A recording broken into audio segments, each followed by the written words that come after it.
First at 5. From the University of Florida's College of Journalism and Communications, you're watching WUFT News. Good evening and welcome to First at 5 from WUFT News. I'm Ashley Weinstein. And I'm Jake Reyes. Thank you for joining us. The College Football National Championship came to a close just 9 days ago, but spring workouts have already begun. College football just seems to be the sport that never sleeps, and the Florida Gators are no exception. WUFT sports reporter Chris Will has more on Florida's quarterback situation heading into spring camp. That's right. The craziness of college football recruiting just keeps on going and going. 2023 quarterback Jaden Rashada was expected to be the crown jewel of Billy Napier's recruiting class, but the California QB is back in the news, this time as reports surfaced that he has requested a release from his signed letter of intent. Now, to capture the full scale of the saga, let's take a look at the full timeline.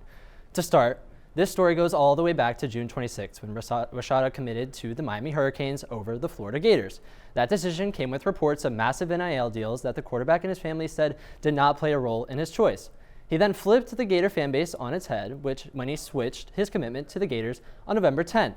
When early signing day rolled around, Rashada caused a nearly hour-long delay in head coach Billy Napier's press conference as the program waited for his papers to be signed, sealed, and delivered. But in the end, he was signed and expected to be a part of the program in spring. Since then, classes have started, drop ad has passed, and Rashada has not arrived. That brings us to today, with renewed reports that the quarterback has requested a release from his letter of intent, which leaves the Florida program in need of some quarterbacks. Last season's starter, Anthony Richardson, declared for the NFL draft, and his backup Jalen Kitna has since been dismissed. Wisconsin transfer Graham Mertz has joined the Florida program, which brings the Gators to 3 scholarship quarterbacks: Mertz, Jack Miller, and Max Brown. Although Brown is expected to be a part of the Gator baseball team, which would limit his availability during spring. There were some rumblings of picking up former 5-star LSU quarterback Walker Howard, but he has since announced that he is going to Ole Miss. I'll be back in a bit with the full rundown of Florida's roster as the transfer portal comes to a close today, but certainly a crazy story that seems to be coming to an unfortunate close for the Gators. Yeah, it seems like a lot of work is still left to be done with not a lot of time left to do it. And of course, there's only like 225 days until the Gators kick off again, but there is no such thing as an off season in college football, is there, Chris? Nope, no such thing. Thanks for the update. Yep. Gainesville lost another one of its former mayors last week. Mayor from 1993 through 1996, Jim Painter died of cancer at 71 Thursday. The Gainesville community has felt the effects of Painter's legacy long beyond his term. He is best remembered for his participation with the Santa Fe College Endowment Corporation, the corporate advisory board for the village's senior living community, and the Gainesville Area Chamber of Commerce. During his term, Gainesville was labeled America's most livable city by Money magazine. In a Facebook post, the city of Gainesville said it's saddened to lose a valued leader and friend. Painter's memorial service will be at the Lyceum at Santa Fe College on Sunday at 3 p.m. Okay, Jake, the weather is all over the place. I wake up, I'm so cold, and by mid-afternoon, I'm hot again. I don't know whether to bring my jacket out anymore. Like, Florida, make up your mind. I know. WUFT's Julia Haley has more on the forecast for us.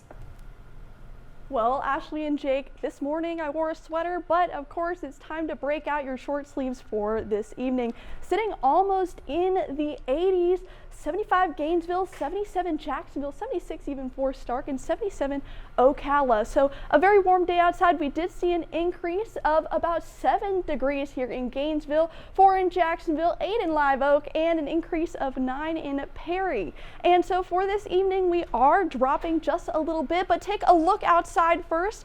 Those happy blue skies outside. Back to you. Thanks, Julia. Governor Ron DeSantis is proposing a policy to permanently ban COVID-19 pandemic mitigation measures.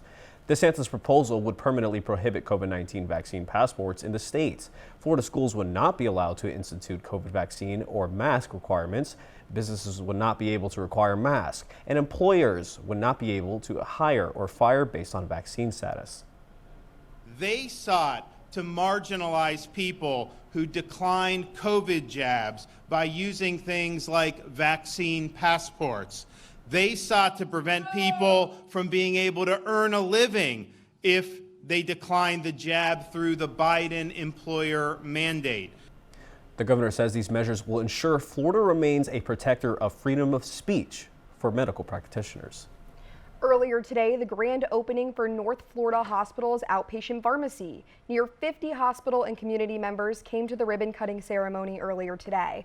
Hospital staff says the project's vision is nearly 10 years in the making. Medications will now be available upon discharge. Hospital CEO Eric Lawson sees the pharmacy as a way to improve patient care.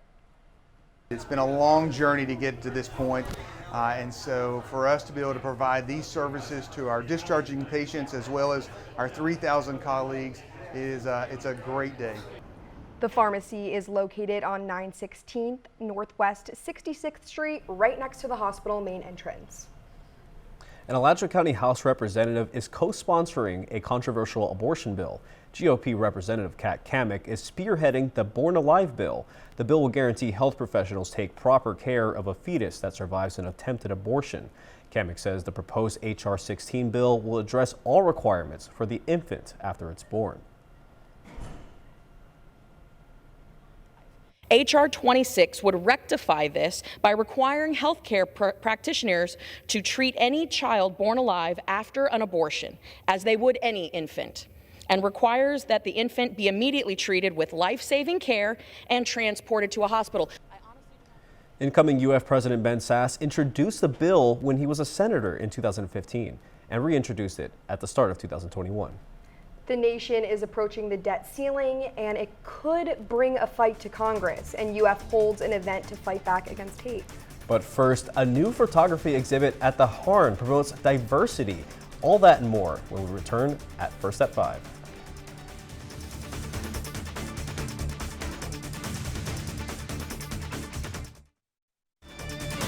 You're watching WUFT-TV News.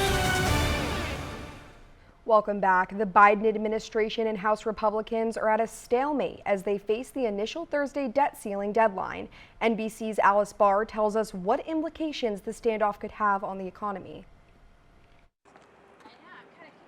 A debt ceiling showdown on Capitol Hill that threatens economic catastrophe across the country hits its first deadline tomorrow. Really just the starting gun of the process. That's when Treasury Secretary Janet Yellen says the country will reach the current $31.4 trillion cap on how much money it can borrow to meet its existing financial obligations. The Treasury Department will then use extraordinary measures to keep paying bills, extending the timeline to early June for Congress to raise the debt ceiling in order to pay back money the government's already spent. We're 6 months away. Why wouldn't we sit down now and change this behavior? House Speaker Kevin McCarthy backing a push by far-right Republican members to demand spending cuts as part of any debt ceiling deal. Let's start paying this debt off. The White House is demanding that Congress raise the debt limit, a standard practice across administrations, without conditions. We're going to defend the economy. We're not going to let it be held hostage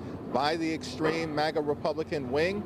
Failure to reach an agreement would mean that sometime this summer, the U.S. would default on its loans for the first time in history, setting off a financial doomsday scenario. It could raise our borrowing costs for decades to come, which would ironically actually raise our government spending and raise our debt. Complicating the process is the political debt Speaker McCarthy owes to his party's far-right faction, who he had to win over through a laundry list of concessions in order to take the Speaker's gavel.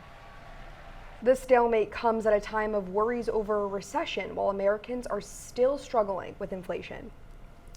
The Samuel P. Harn Museum of Art is a beacon for diversity within the Gainesville community. WUFT's Francis Kapper viewed the newest display, the Awesome exhibition, which showcases this diversity through photography. Francis, how was it? It was so clean and quiet, I couldn't help but be immersed by the photography. The exhibit focuses on the photographer behind the camera as well as the photos they take. This exhibition sees the world through so many different lenses. The exhibit really exuded its motto: time, materiality, and meaning. A heavy focus is placed on the diverse nature of an international collection of photographs. The photography curator, Carol McCusker, said the exhibit is an ode to great photographers. This is an exhibition about the world and the photographers come from different parts of the world. The Samuel P. Harn Art Museum's awesome exhibition is a display of photography from photographers throughout the globe. From the US to Russia to Ireland and Haiti, there is no shortage of diversity here. This is a compilation of mothers and wives, sisters and friends, but when you take a closer look, you can see the stories as though you were looking at it through a magnifying glass. The photograph that a lot of people mistake as a painting. It's by Fabiola Jean-Louis. It is a rewriting of history through the recreation of 18th century paintings, but she makes them as photographs. From the evacuation of Afghanistan to World War II refugees and natural disasters, this exhibit painted a well-rounded picture of the world we live in. If you want to experience the exhibit yourself, visit the Harn Museum of Art.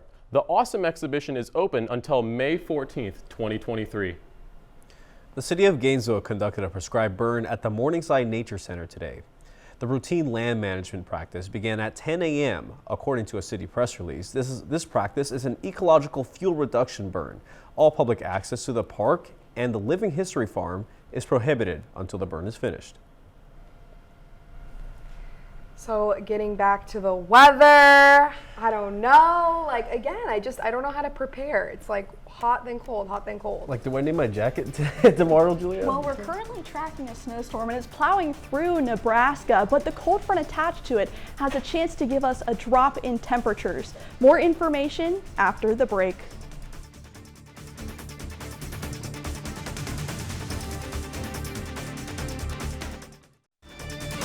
You're watching WUFT-TV News.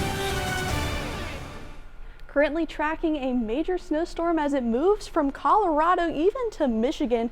Today it made some progress moving northeast, but we see this cold front bringing some showers along with it as well. Here in Gainesville, currently seeing this high pressure system for our afternoon, and it was a perfect morning for the SpaceX launch as well. So we had some pretty sunny skies, a couple of scattered showers just north of I-10, but look at those beautiful skies, the sunset peeking through, 74 degrees outside with just a light breeze, and those temperatures sitting in the mid-70s, 75 for Gainesville and mid-70s all around north central Florida, and that's an increase of about 6 degrees here in Gainesville, 7 and 8 for Ocala, 8 for Live Oak as well, and 3 degrees for Jacksonville. So warming up just a little bit compared to what we saw yesterday.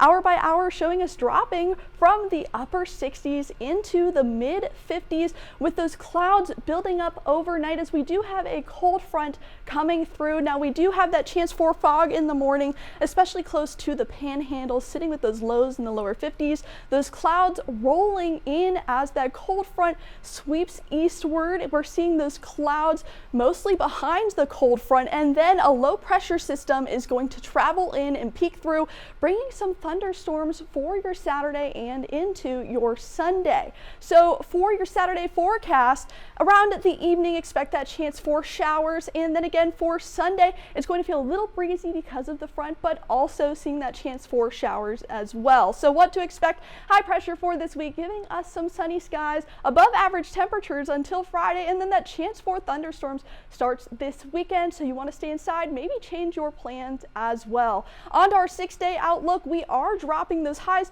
starting in the 80s, dropping into the upper 60s, and then again rising above average for this time of year and dropping again with that chance for showers leading into the next work week. Back to you. Thanks, Julia. All right, Chris, lay it on me.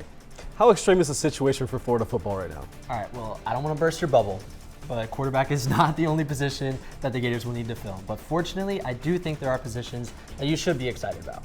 All right, Chris, I'm going to hold you to that. Well, with the transfer portal closing, we should have a good idea of what this roster is going to look like.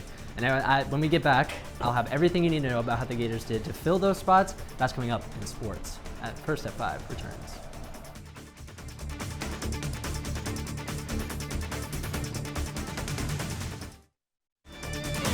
You're watching WUFT-TV News. Welcome back to sports. I'm Chris Will. The college football transfer portal comes to a close today, and Florida football has had their fair share of departures, but have also had a few big wins in the closing weeks. But let's start with what Florida will need to fill. The Gators will be forced to replace production on nearly every phase of the game. With nearly 20 players leaving the program, including running back Naquan Wright, who will be moving down south to Tampa to play with the USF Bulls, offensive lineman Michael Tarquin will be heading out west to play with USC, and safety Donovan McMillan is headed back home to play for Pitt. But Billy Napier and his staff have addressed some issues in the openings in the transfer portal. When it comes to the offensive line openings, Florida went and grabbed 2 highly touted offensive linemen out of Alabama and Baylor. To help bolster the defensive front, Napier grabbed Memphis defensive tackle Cameron Jackson and Louisville's Caleb Banks. And to fill some holes in the middle of that defense, the Gators snagged commitments from a pair of Big Ten linebackers, including Ohio State's Trahaja Mitchell. This, of course, to go along with Florida's incoming freshman class that ranks among the top 10 in the country. Tonight, the Gator men's basketball team heads to College Station for a rematch against the Texas A&M Aggies. Florida is led by fifth-year forward Colin Castleton, who claimed the title of SEC Player of the Week after his performance in the LSU and Missouri games, where he reached 1,000 career points as a Gator. The last time the in-conference opponents squared off earlier this month, Florida fell just short by 3 points. The Orange and Blue now claim a 3-game win streak ahead of tonight, but on the other hand, Texas A&M boasts a 6-game win streak of their own and a 3-game win streak over UF. Florida head coach Todd Golden says the key to tonight's game is to keep the Aggies off the offensive boards. My main thing is really on our defensive glass. We got to limit their second chance opportunities. I think that's a key component for us to win this game. Really what we get on the offensive glass is icing on the cake. Tip-off for that game tonight in College Station is set for 7 p.m. Tomorrow, the Gator women's basketball team heads to Rocky Top to take on the Lady Vols. In December, Florida came 10 points short of Tennessee in the O-Dome. Ahead of tomorrow's game, UF is coming off a nail-biting loss to Kentucky Wildcats at home. The Lady Vols have yet to meet their match in SEC play, claiming a 6-0 record. Conversely, the Orange and Blue have not been so lucky, with only 1 in-conference victory.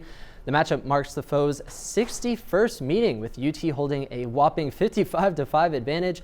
Tip-off is scheduled for 6:30 tomorrow night. And speaking of Florida basketball, former Florida basketball star Keontae Johnson is making plays and taking names as a Kansas State Wildcat. His 24-point performance versus in-state rival Kansas earned him Player of the Game on Tuesday. Johnson has been on a tear for the Wildcats. In the opening minute of this one, he puts it into the stands on the defensive end and makes his presence felt at the end of the half to put Kansas State up by 5.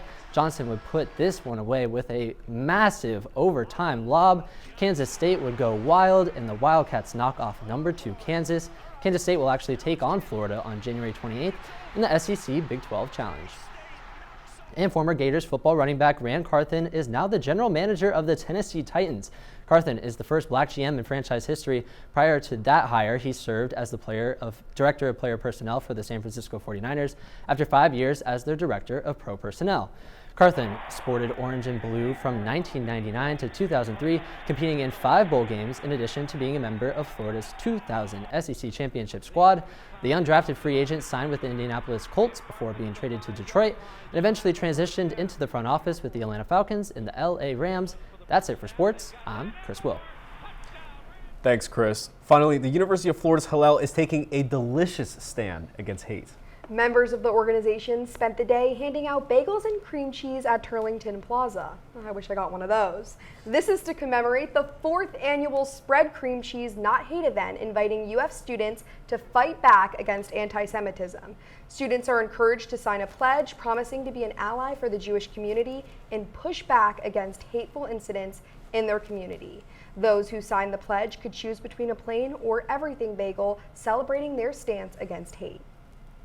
Jake, how do you like your bagels? Oh, you know I have to go with everything bagels. All the seeds, how can you not choose it? See, I'm like a plain bagel, plain cream cheese kind of girl. Toasted always, though. You're boring. Whatever. Before we go, one last check on the weather. Julia, take us away. It really was a great day for bagels. My favorite is cinnamon raisin. And on to our forecast, seeing some sunny skies, but around Saturday after that cold front rolls through and those cloudy skies, seeing a drop in temperature and also those chances for storms later in the week. So Saturday, Sunday, see that chance for showers to rise on to Monday and Tuesday, the next work week, seeing those above average temperatures last, but also seeing that chance for storms last just a little bit longer as well. Back to you.